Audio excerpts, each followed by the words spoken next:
Zero down പേയ്മെന്റിലെ നിങ്ങൾക്കൊരു അടിപൊളി വാഹനം തന്നാലോ?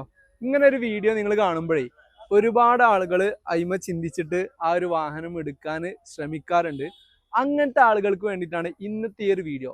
നിങ്ങൾ ഒരു കാരണവശാലും സീറോ ഡൗൺ പേയ്മെന്റിൽ ഇരുന്ന് വാഹനങ്ങൾ എടുക്കരുത് എന്നാണ് എൻ്റെ ഒരു പേഴ്സണൽ സജഷൻ എന്ന് പറയുന്നത്. അതിൻ്റെ മെയിൻ റീസൺ എന്ന് പറയുന്നത്, ഒരു എക്സാമ്പിൾ പറയുകയാണെന്നുണ്ടെങ്കിൽ, നിങ്ങൾ 2 ലക്ഷം രൂപ സീറോ ഡൗൺ പേയ്മെന്റിൽ ഒരു വാഹനം പർച്ചേസ് ചെയ്തു. പിന്നീട് നിങ്ങൾക്ക് ആ ഒരു വാഹനം കൊടുക്കണം എന്നൊക്കെ തോന്നുന്ന സമയത്ത് ഈ ഒരു വാഹനം നിങ്ങൾ അപ്പോൾ എടുക്കുന്ന പ്രൈസ് അറിയുന്നത് 2 ലക്ഷം രൂപയായിരിക്കും. ഒരു വർഷം കഴിഞ്ഞിട്ട് നിങ്ങൾ കൊടുക്കുമ്പോൾ നിങ്ങൾക്ക് ആ ഒരു 2 ലക്ഷം രൂപ കിട്ടിക്കൊള്ളണമെന്നില്ല. പക്ഷേ ആ ഒരു സമയത്ത് നിങ്ങൾക്ക് ആ ഒരു വാഹനം ഒഴിവാക്കണം, നിങ്ങൾക്ക് ആ EMI നിങ്ങൾക്ക് താങ്ങാൻ കഴിയുന്നില്ല. അങ്ങനത്തെ ഒരു സിറ്റുവേഷനിൽ നിങ്ങൾ ലോക്കായിട്ട് ഇരിക്കുന്ന ഒരു സിറ്റുവേഷൻ ആണെന്നുണ്ടെങ്കിൽ ആ ഒരു സമയത്ത് നിങ്ങൾക്ക് ആ ഒരു ലോൺ ക്ലോസ് ചെയ്യാൻ കഴിയൂല. അതിൻ്റെ എബോ ലോണിൻ്റെ ക്ലോസിംഗ് ഫിഗർ ഉണ്ടാവും. മാത്രമല്ല, ആ ഒരു വാഹനം നിങ്ങൾക്ക് റീസെയിൽ ചെയ്യാനൊക്കെ ബുദ്ധിമുട്ടായിട്ട് വരാറുണ്ട്.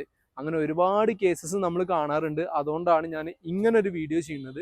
അപ്പോൾ നിങ്ങളൊരു വാഹനം എടുക്കുമ്പോൾ നിങ്ങളുടെ കയ്യിൽ മാക്സിമം എമൗണ്ട് എത്രയാണെന്നുള്ളത് വെച്ചാൽ അത് നിങ്ങൾ ഡൗൺ പേയ്മെൻറ്റ് ഇടുക. ഒരു 25,000 അല്ലെങ്കിൽ ഒരു 30,000 ഡൗൺ പേയ്മെൻറ്റിലൊന്നും ഒരു വാഹനങ്ങളും എടുക്കരുതെന്ന് തന്നെയാണ് എൻ്റെ ഒരു പേഴ്സണൽ സജഷന്. നിങ്ങളൊരു 3 ലക്ഷം രൂപയുടെ ഉള്ളിലുള്ള വാഹനങ്ങളൊക്കെ എടുക്കുകയാണെന്നുണ്ടെങ്കിൽ മിനിമം ഒരു 50,000 രൂപ ഡൗൺ പേയ്മെൻറ്റ് ഇടുക. അതിൻ്റെ എബോ പോവുകയാണെന്നുണ്ടെങ്കിൽ 1 ലക്ഷം, 1.5 ലക്ഷം, 2 ലക്ഷം ഒക്കെ നിങ്ങളെ കൊണ്ട് കഴിയുന്ന മാക്സിമം എമൗണ്ട് ഡൗൺ പേയ്മെൻറ്റ് ഇട്ടിട്ട് വാഹനങ്ങൾ പർച്ചേസ് ചെയ്യാൻ ശ്രദ്ധിക്കുക.